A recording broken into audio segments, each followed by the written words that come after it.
Oğuz TV dinləyicilərinə isti salamlar verir. Mən Elşən və əməkdaşım Sunayla Təbrizdən Bakıya, Qaradağdan Qarabağa, bütöv Azərbaycana salamlar göndəririk. Bugünkü buraxılışda sizinlə elmi və siyasi baxışdan bir mövzunu təhlil edəcəyik. Bugün sizə təqdim edəcəyimiz məqalənin adı Güney Azərbaycan və Türkçülükdür. Bu yazı milli və siyasi düşüncənin, həmçinin bölgələr arası münasibətlərin dərin, elmi təhlilinə əsaslanır.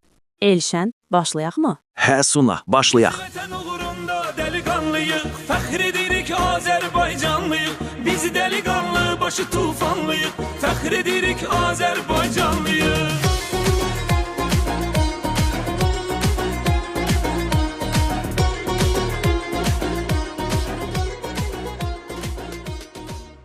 Türkçülük və Güney Azərbaycan milli hərəkatı. Dünyada qlobalizm gəldi, milliyyətçilik bitdi dedilər. İran İslam inqilabında da milliyyətçiliyə yer yoxdur deyildi. Amma tam əksi baş verdi. Fars milliyyətçiliyi yüksəldi, onun qarşısında isə İranda türklük və türkçülük qarşısı alınmaz bir dalğa kimi yüksəlməyə başladı. İran sanki milliyyətçiliyi yüksəlişini öyrənmək üçün bir laboratoriya kimidir. Mən mövzuya bir neçə əsas sualla başlamaq istəyirəm. Milliyyətçilik haqqında ədəbiyyatda müəyyən suallar var və bunlardan ən vacibi budur. Niyə bəzi etnik qruplar millətə çevrilə bilmir? Bəli, niyə yalnız bəzi xalqlar millət ola bilir? Dünya tarixində və bugün baxanda deyilir ki, dünyada 5000-ə yaxın dil var. Çoxsaylı etnik qruplar yaşayır, amma dövlət sayı cəmi bir neçəsidir. Deməli, çox az qrup millətə çevrilmə prosesinə girir ya da bu prosesi tamamlayır. Bəs niyə? Hansı xalq millət ola bilir, hansılar bu yoldan kənarda qalır və tarix səhnəsindən silinir? İkinci bir sual da var. Bəzən eyni millətin parçaları fərqli torpaqlarda fərqli tale yaşayır. Eyni millət bir yerdə hakim, başqa bir yerdə isə məhkum olur. Yəni, bir millətin hissələri belə eyni siyasi mövqeyə sahib olmur. Mən birinci sualı hələ cavablandırmayacağam, amma ikinci sualdan Türk dünyasına keçmək istəyirəm. Bugün dünyada təxminən 250-300 milyon türkün yaşadığı deyilir. Dəqiq rəqəm demək çətindir, amma bu aralıq ən real görülənəndir. Bu qədər çox türk xalqı içində hazırda 7 müstəqil türk dövləti mövcuddur. Bundan başqa Rusiyada və Çində muxtar respublikaları var. Həmçinin bir çox yerdə hələ də əsarət altında yaşayan türk topluluqları mövcuddur. Bəli, türklər bir çox yerdə dövlət qura biliblər. Amma dünyanın bir çox bölgəsində hələ də bu imkandan məhrumdular. Mən Türk dünyasını 4 qrup ayırıram. Birincisi, müstəqil dövlət quran türklər. Hazırda 7 belə dövlət var. Onlardan 6-sı BMT tərəfindən tanınıb, biri Kipr, müəyyən problemlərlə üzləşib. İkincisi, dövlət olmayan, amma muxtar quruluşa malik türklər. Məsələn, Rusiyanın tərkibində və Çindəki Uyğur bölgəsi, yəni Doğu Türkistan buna misaldır. Üçüncüsü isə keçmişdə hüquqları əlindən alınmış, amma indi müəyyən siyasi imkanlar əldə etmiş türklər.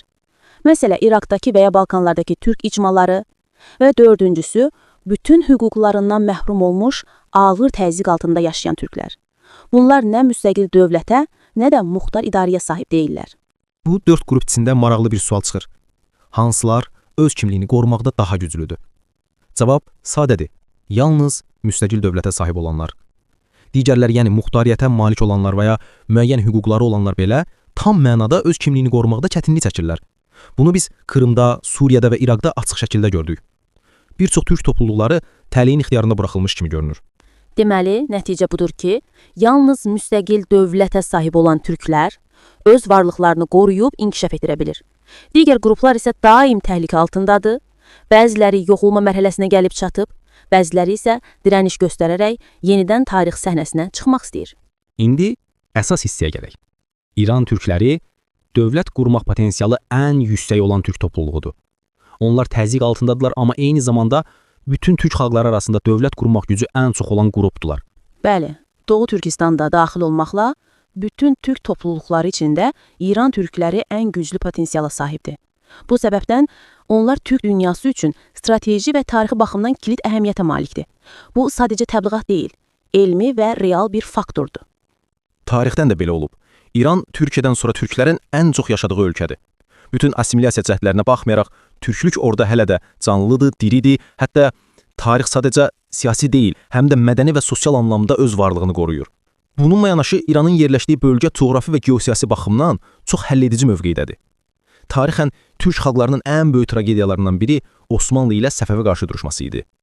Bu təkcə məhz fərqi deyildi, həm də coğrafi parçalanma idi. Nəticədə türk dünyası bir bıçaq kimi iki yerə bölündü və birləşmə imkanı itdi. Bu baxımdan Türk coğrafiyasını kəsən də, birləşdirən də İran torpağıdır.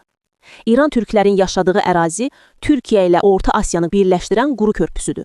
Bu xətt kəsilərsə, Türk dünyasının əlaqəsi də qırılır. Bunu sadə bir nümunə ilə görə bilərik. Azərbaycanın paytaxtı Bakı ilə Naxçıvan arasında birbaşa quru əlaqə yoxdur. Bu əlaqəni təmin edən məhz o bölgədir, Güney Azərbaycan torpaqları. Yəni həm Türkiyə ilə Azərbaycan arasındakı bağ, həm də Qafqaz ilə Türkistan arasındakı coğrafi bağ oradan keçir. Belə baxanda, İran türklərinin yaşadığı coğrafiya təkcə bir bölgə deyil, həm də Türk dünyasının strateji damar nöqtəsidir. Həm tarixi baxımından, həm enerji yolları baxımından, həm də milli dirəniş ruhu baxımından oranın əhəmiyyəti çox böyükdür. İkinci bölümün sonunda bunu demək olar. Türk dünyasının gələcəyi üçün Güney Azərbaycan təkcə milli məsələ deyil, həm də regional stabilliyin açarıdır. Orada baş verən hər hadisə həm Türk dünyasına, həm də Orta Doğuya təsir edir. Güney Azərbaycanın taleyi yalnız İranla bağlı deyil, bütöv Türk dünyasının gələcəyinə təsir edən əsas məsələdir. Tarixi qanlı Təbrizim, küləklər səsləyir səni. Hoydu hoy şanlı Təbrizim, hoydu hoy şanlı Təbrizim. Baxanda görürük ki, həm enerji, həm də tranzit baxımından bu bölgə geosiyasi olaraq çox önəmlidir. Suriya və İraqda nə baş verir-verməsin, Türkiyədə hansı nəticələr alınır-alınmır fərqi yoxdur. Amma yaxın şərqdə gedən bu son qarşıdurmanın, bu tarixi və geosiyasi qırılmanın nəticəsi ən sonda İran türklərinin yaşadığı coğrafiyada müəyyən olunacaq. Yəni, bu bölgədə kim qalib gələcək, kim məğlub olacaq, Orta Doğunun gələcək tarixi baxımından həll edici olacaq. Bunu indi tam görə bilmirik, amma zaman gələcək bunu aydın və açıq şəkildə yaşayacağıq. Onsuz da bugün həm Şimali İraqdakı Kürd qrupların, həm də Türkiyədəki bəzi hərəkatların bu istiqamətə necə sərmayə qoyduğunu, necə hazırlaşdığını yaxından izləyənlər çox gözəl bilir. Yəni qısası, bu savaşın son mərhələsi orayla bağlı olacaq. Bəli, bu çox önəmli bir bölgədir. Məncə bölgəmizin geosiyasi taleyi sonda məhz bu ərazidə müəyyən olunacaq.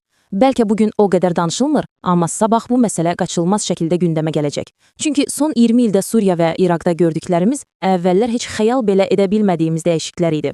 Bu, Orta Doğunun nə qədər sürətlə dəyişə bildiyini və nə qədər gözlənilməz istiqamətlər ala biləcəyini açıq göstərdi. İndi isə mövzunu biraz daha dərinə aparaq. Tarixi tərəfə keçməzdən əvvəl bir sual verim. Türk milliyyətçiliyi nədir? Bu çox fundamental sualdır. Dərs vermək üçün yox, sadəcə fikrimi aydın izah etmək üçün belə başlayıram. Göylərə yüksəlir bu səs, haray haray mən Türkəm. Haray haray haray haray haray haray mən Türkəm. Göylərə yüksəlir bu səs, haray haray mən Türkəm. Haray haray haray haray haray haray mən Türkəm. Türk milliyyətçiliyi haqqında çoxlu təriflər var. Hər kəs biraz fərqli şəkildə izah edib. Amma ən sadə və doğru şəkildə desək, Türk milliyyətçiliyi, türklüyü, türk kimliyini, onun dilini, tarixini, torpağını qorumaq, inkişaf etdirmək və yüksəltmək məqsədidir. Bu sadəcə bir ideya deyil, mənəvi və siyasi bir hərəkətdir. Çox düzgün. Amma bəzi insanlar deyirlər ki, İrandakı milli hərəkat türk milliyyətçiliyinə aid deyil. Məzhəb fərqi, siyasi vəziyyət və ya başqa bəhanələrlə bunu inkar edirlər. Amma bu yanlışdır. Çünki türk milliyyətçiliyi hər coğrafiyada fərqli rəng ala bilər, fərqli elementləri əsas götürə bilər. Məsələn, İsmail Qaspralı, ilk türk milliyyətçilərindən biri öz əsərlərində bir dəfədə türk milliyyətçiliyi ifadəsini işlətmir. O, Rusiya müsəlmanları, Qafqaz müsəlmanları deyir. Amma bununla əslində türkləri nəzərdə tutur. Yəni, ideya eyni idi, sadəcə ifadə forması dövrə və coğrafiyaya görə dəyişirdi. Doğrudur. Məsələn, bugün Doğu Türkistanla İranda yaşayan türkləri müqayisə etsək, fərqlər dərhal görünür. Doğu Türkistanlılar qarşılarında Çinliləri gördükləri üçün dini kimliyə daha çox önəm verirlər. Amma İran türkləri qarşılarında bir müsəlman hakimiyyət var. Ona görə onların prioritetləri dəyişir. Amma bu fərqlilik onları türk milliyyətçiliyindən xaricə çıxarmır. Əsas məsələ budur. O hərəkat türk kimliyini qorumağa, inkişaf etdirməyə yönəlibmi, yönəlməyibmi? Əgər yönəlibsə, o türk milliyyətçiliyidir, bəsdir. Çox gözəl izah etdiniz. Məsələn, Qıbrıs türk milliyyətçiliyi Anadoludankindən biraz fərqlidir, amma bu fərq onu türkçülükdən çıxarmır, sadəcə yerli xüsusiyyətlərlə zənginləşdirir. Eyni prinsip İrandakı Güney Azərbaycan hərəkatına da aiddir. Oradakı öncülər də türk kimliyini qorumağa çalışırlar, sadəcə mübarizə şəraiti fərqlidir. İndi gəlin məsələnin əsasına keçək. İranda türk hərəkatının kilidi Azərbaycan türkləridir. İranda bir çox türk qrupları var. Türkmənlər, xalaçlar, qaşqaylar, hətta az sayda qazaqlar və qırğızlar var. Amma onlar içində Azərbaycan türkləri həm say, həm təsir və təşkilatlanma baxımından açıq şəkildə fərqlənirlər. Tamamilə doğrudur. İranda ən çox türk yaşayan bölgə məhz Azərbaycan bölgəsidir. Təxminən 30 milyon Azərbaycan türk yaşayır. Hətta bəzi mənbələrə görə bu rəqəm İran əhalisinin 40%-nə bərabərdir. Bunu vaxtilə İranın sabiq xarici işlər naziri də etiraf etmişdi. İranın ən azı 40%-i türkdür. Deməli, İranın ən böyük etnik qruplarından biri və bəlkə də birincisi türklərdir. Və bu sadəcə rəqəm məsələsi deyil. Azərbaycan türkləri həm mərkəzdə, həm də kənarda gücə sahib olan yeganə qrupdur. Məsələn, türkmənlər yalnız şimal sərhədində yaşayır, arablar yalnız cənubda. Kürdlər də sərhəd bölgələrindədirlər, amma Tehrana qədər uzanmırlar. Amma türklər həm qərbdə, yəni Azərbaycan bölgəsində, həm də Tehranın içlərinə qədər yayılıblar. Nəticə, bir türk hərəkatı baş qaldıranda Tehranda siyasi zəlzələ olur. Arab və Kürd etirazlarında belə reaksiya yoxdur, amma türk hərəkatı bütün mərkəzi silkələyir. Bu çox vacib məsələdir. Yəni, Azərbaycan türkləri sadəcə bir bölgədə deyil, həm coğrafi, həm də siyasi baxımdan mərkəzə qədər uzanan bir qüvvədir. Bu, dövlət üçün ciddi faktordur. Çünki hər hansı bir dalğalanma birbaşa paytaxtda təsir edir. Amma məsələ təkcə coğrafiya deyil. Azərbaycan türkləri həm də məzhəb baxımından ölkənin çoxluğu ilə eyni inancı paylaşırlar. Yəni şiədirlər. Bu onlara dövlət strukturlarında yüksəlmək üçün əlavə imkan verir. Ona görə Təbrizdə bir hərəkət başlayanda Tehran bunu dərhal hiss edir. Bir başqa mühüm fərq də sərhəd mövqeyidir. Azərbaycan türkləri həm Türkiyə, həm də Quzey Azərbaycanla sərhəddədirlər. Bu onlara tarixi və strateji baxımından böyük üstünlük verir. Çünki bu bölgə Rusiya, Qafqaz və Osmanlı ilə əlaqə quran bir köprü rolunu oynayıb. 1920-ci illərdə Türkiyə Baş Qərargahının bir hesabatında belə yazılırdı. Təbriz, Orta Doğu bazarının dinamik gücüdür, onun qəlbidir. Bu təsadüfi deyil. Çünki o zamanlar Təbriz həm Rusiyanın Qafqaz üzərindən, həm də Trabzon vasitəsilə Osmanlı ilə əlaqə saxlayırdı. Sonra Fars milliyyətçiləri hakimiyyətə gələndə bu sərhədləri bağladılar ki, Azərbaycan iqtisadiyyatı mərkəzə Tehrana axsın. Amma bu proses bir başqa effekti yaradı. Azərbaycan türkləri modern fikir axınlarının daşıyıcısına çevrildilər. Tam olaraq elə. İranda hürriyyət, məclis, demokratiya kimi anlayışları ilk gətirənlər də məhz türklərdir. Bunu hətta Fars ziyalısı Seyid Həsən Təğizadə də yazır. İrana məşrutiyyət ideyalarını Osmanlıdan gətirənlər Təbriz türkləridir. Həmçinin sosial-demokrat və sol düşüncələr də Qafqaz üzərindən yenə Azərbaycan türkləri vasitəsilə İrana keçdi. İlk məktəblər, ilk mətbəələr, ilk modern ordu hamısı Azərbaycan bölgəsində quruldu. İlk demokratik fikirlər də orada formalaşdı. Hətta Fars milliyyətçiləri özü belə Təbriz məktəbi adlanan bir düşüncə tərzini qəbul etdilər. Təbriz İrandakı ilk işçi hərəkatlarının, ilk təşkilatlanmaların mərkəzi idi.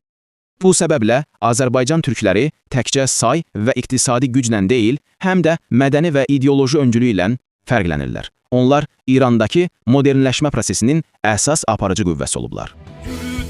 Dağlar düze dönsün, yer göğe köy yere dönsün, bu kansız devran devrilsin, devranlar deviren Təbrizim, Təbrizim, Təbrizim, Təbrizim, Təbrizim, Təbrizim, Təbrizim. Bir tərəfdə Türkiyə, digər tərəfdə Azərbaycan və Qafqasiya. Bu coğrafi yerləşmə həm siyasi baxımdan açıq bir sahə yaradır, həm də həssaslıq gətirir. Bütün bu faktorlara görə İrandakı Azərbaycan bölgəsinin çox güclü bir karizması mövcuddur. Bu karizmanın mahiyyəti budur. İranda Azərbaycan türklərinin dəstəkləmədiyi heç bir dəyişiklik uğurlu olmur.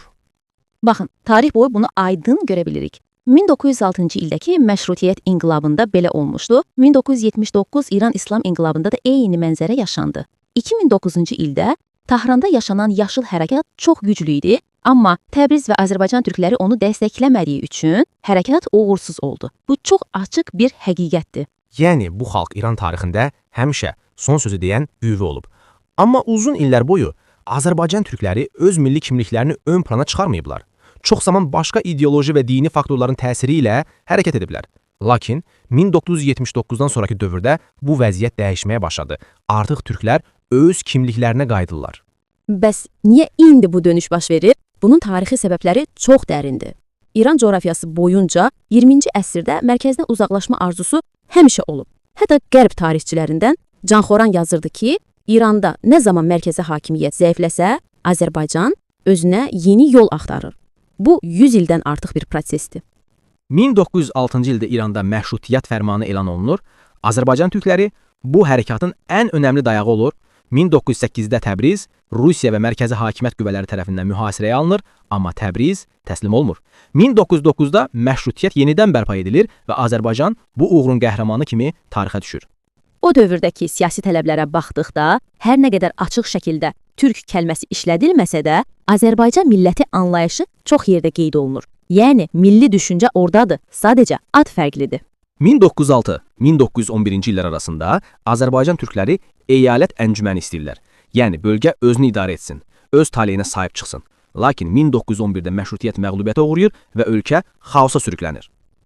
1918-1920-ci illərdə isə çox ağır bir hadisə baş verir. Asurilər və ermənilər Rusiya dəstəyi ilə bölgədə yaşayan türklərə qarşı qətliamlar törədir. Bu hadisələr tarixə Çilovluluq hərəkatı adı ilə düşür. Türkiyədə bu hadisələr çox az bilinir, amma əslində orada minlərlə türk öldürülür. Osmanlı dövləti o dövrdə müdaxilə edir, amma bəzi səhvlər də olur. Məsələn, İsmail Simko adlı Kürd liderinə dəstək verilir və bu gələcəkdə Türk-Kürd ziddiyyətinin təməlini qoyur. Mərkəzi dövlətin idarəsi zəifləyir, anarxiya hökm sürür. 1920-ci ildə isə Şeyx Məhəmməd Xiyabani rəhbərliyində Azadistan dövləti qurulur. O deyirdi ki, biz məşrutiyyəti bərpa etmək istədik, amma mərkəz bizi aldatdı. İndi artıq öz taleyimizi özümüz müəyyənləşdirməliyik. Eyni dövrdə, yəni 1918-1920 arası, Şimali Azərbaycanda da Məhəmməd Əmin Rəsulzadənin qurduğu Azərbaycan Demokratik Cümhuriyyəti fəaliyyət göstərirdi. Yəni, həm şimalda, həm də cənubda milli dövlət qurmaq arzusu eyni anda baş qaldırmışdı. Təəssüf ki, Azadistan dövləti cəmi 6 ay yaşadı, Xiyabani qətlə yetirildi, Təbriz mərkəzdən alınaraq Fars idarəsinə tabe edildi. 1924-cü ildən etibarən isə Qacan xandanı devrildi, yerinə Pəhləvi sülaləsi gəldi və Fars milliyyətçiliyi dövlət ideologiyasına çevrildi. Bu ideologiyanın iki düşmanı vardı: Ərəb və Türk. Fars milliyyətçiləri yazılarında açıq şəkildə yazırdılar ki, əgər Sasani dövrü İslamdan öncə davam etsəydi, İran bugün dünyanın mədəniyyət mərkəzi olardı. Amma əvvəl ərəblər, sonra türklər bu inkişafı kəsdilər. Türklərin İrana gəlişini, yəni Həmlə və Abızayan, tarixi fəlakət adlandıran yazılar ortaya çıxdı. Onlara görə türklər yağmalayıb gedənlər idi. Bu baxış tərzi İrandakı bütün milliyyətçilik və assimilasiya siyasətlərinin əsasını qoydu. 1924-cü ildən sonra İrandakı türk bölgələri sistematik şəkildə parçalanmağa başladı. Ən böyük vilayət olan Azərbaycan əyaləti bölündü, bəzi hissələr kürdlərə verildi. Eyni dövrdə məktəblərdə və idarələrdə türk dilinə qadağan qoyuldu. Türklərə eşşək deyərək təhqir etməyə başladılar. Hətta bəzi deputatlar parlamentə təklif verirdi. Türk uşaqları 8 yaşına qədər analarından ayrılmalı, fars dilində böyüməlidilər. O vaxtdan Azəri termini ortaya atıldı. Fars ziyalıları deyirdilər ki, Azərilər güya İranlı bir xalqdır. Sadəcə türkçə danışırlar. Bu açıq şəkildə assimilasiya siyasəti idi. İkinci Dünya müharibəsi başlayanda Rıza Şah Hitleri dəstəkləyir, amma müttəfiqlər İrandan keçmək istəyirlər. Rıza Şah sərhədləri açmır və nəticədə 1941-ci ildə İran işğal olunur. Şah sürgünə göndərilir və ölkədə yeni hərəkətlər başlayır. Xüsusilə Azərbaycan bölgəsində milli ruh yenidən canlandı. 1941-ci ildən etibarən Azərbaycan cəmiyyəti quruldu. Məqsədləri türkçəni qorumaq, mədəniyyəti yaşatmaq, türkçə kitablar nəşr etmək idi. Bu prosesin nəticəsi olaraq 12 dekabr 1945-də Seyid Cəfər Pişəvərinin rəhbərliyində Azərbaycan Milli Hökuməti quruldu. Təəssüf ki, bu hökumət də çox yaşamadı. Elə həmin ilin sonunda ABŞ və SSR təzyiqi ilə Təbrizə ordu yeridildi, vəhşi qırğınlar baş verdi. Amma o dövrdən etibarən türk kimliyi, türk dili və ədəbiyyatı yenidən canlanmağa başladı. 1979 İran inqilabından sonra bu milli oyanış yenidən güc qazandı. İran-İraq müharibəsindən, yəni 1980-88-ci illərdən sonra isə açıq şəkildə siyasi hərəkata çevrildi. Əsas səbəblərdən biri İran İslam Respublikasının şiəliyi siyasi ideologiyaya çevirməsi idi. Bu şiə kimliyini zəiflətdi və türklərdə milli kimlik daha ön plana çıxdı. Bugün artıq İrandakı türklər üçün öncül dəyər İslam deyil, türklük anlayışıdır. Cəmiyyətin içində dindarlıq səviyyəsi azalır, milli şuur yüksəlir. İndi biz 100 il əvvəlki kimi türk kimliyinə dönüşün yeni mərhələsini yaşayırıq.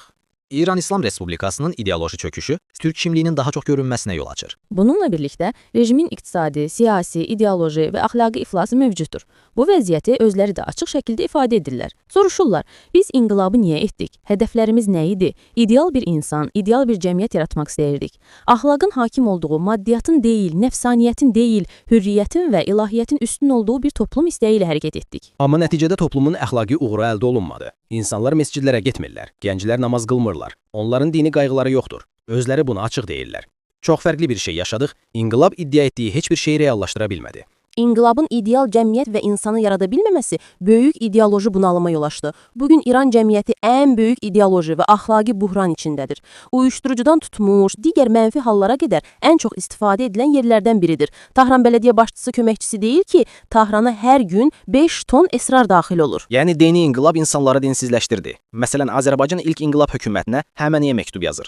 Quranda qeyd olunur ki, insanlar qruplar şəklində Allaha yaxınlaşırlar. Amma siz belə bir idarə yaratdınız ki, Allahın dinindən insanlar çıxır. Əslində, missionerlik fəaliyyətləri ən çox burada uğur qazanır. Din dəyişmələri əsasən İran ərazisində baş verir. Dövlət isə bu prosesləri idarə edə biləcək ideologiyadan məhrumdur. Maraqlıdır ki, İran cəmiyyəti hazırda ən çox İsraili və Amerika mədəniyyətini sevir. Qərbi ideal yer kimi görür. Buna əlavə olaraq siyasi İslamın, məzhəbçiliyin və kommunizmin uğursuzluğu nəticəsində Mərkəzi İranı qoruyan ideologiyalar çökmüşdür. Bu dövr xüsusilə 1988-89-cu illəridir. Eyni zamanda Sovetlər Birliyi çökməyə başlayır, Türk respublikaları yaranır, Qarabağ-Azərbaycan münaqişəsi ortaya çıxır. Qarabağ müharibəsi Türk kimliyini İran daxilində daha da gücləndirdi. Küresəlləşmə də milliyyətçiliyi tetiklədi. Əksinə, milliyyətçiliyi artırdı, fərqli qrupları önə çıxardı. Bu, Türk kimliyinin yenidən dönüşünü gücləndirdi. İqtisadi baxımdan da dövlət uğursuz oldu. İnqilab zəifləri gücləndirmək iddiasındaydı, amma əslində yoxsulluğu yaydı. İran türklərinin əksəriyyəti alt, orta və kasıb təbəqədən gəldi. Orta və yüksək təbəqələr hələ bu hərəkətə qatılmayıb. 1979-dan sonra dövlət mən milliyyətçi deyiləm deyirdi. Rəsmi ədəbiyyatda İslamın milliyyətçiliyə qarşı olduğu vurğulanır. Amma praktikada türklərə qarşı fars milliyyətçiliyi tətbiq edildi. Türk sözü rəsmi olaraq qadağan edildi, Azəri deyilir. İqtisadi bərabərsizlik və bölgələr arası haqsızlıq da açıq şəkildə var. Məsələn, 1979-cu ildə İran İslam İnqilabı zamanlı Təbriz iqtisadi baxımdan İranın 3-cü bölgəsi idi. İndi isə 13-cü bölgəyə geriləyib. Media və televiziya vasitəsilə türklərə qarşı aşağılama açıq şəkildə baş verir. Məsələn, Fitilə proqramında uşaqlara belə göstərilir. Türk uşağı diş fırçası ilə tualet fırçasını qarışdırır. 2006-cı ildə İran Dövlət qəzetində hamam böcəkləri üçün verilən üsullar belə təqdim olunur. Böcəklər türkdür, insan cışqısı ilə bəslənirlər. Bu cür yazılar geniş yayılmışdır. Hər gündəlik həyat buna uyğun qurulur. Bu da türklərin milli kimliyini gücləndirir. İslam adı altında belə aşağılama onların milli şuurunu artırır. Hərəkətin siyasi fəaliyyəti əvvəlcə görünməsə də 1991-95-ci illərdə böyük etirazlar baş verdi. 97-2005-ci illərdə reform hərəkatı dövründə türk kimliyi yenidən açıq şəkildə hiss etdirdi. Babək Xorrəmdin abidəsi Azərbaycanda ziyarət olunmağa başladı. Minlərlə insan buraya gəldi. Traktor taxımı fenomeni də ortaya çıxdı. Bugünkü Güney Azərbaycan milli hərəkatı əsas məqsədi olaraq türklüyü qoruyur. Dili, tarixi, torpağı və mədəniyyəti. Anadoludan sonra burada türklük daha saf və canlı şəkildə yaşanır. Hər gün geniş dəstək alır. Uşaqlara türk adı qoymaq moda halına gəlib. Türkiyəyə olan maraq da ciddi şəkildə artıb. Türk dünyasında baş verənləri ən yaxından izləyirlər.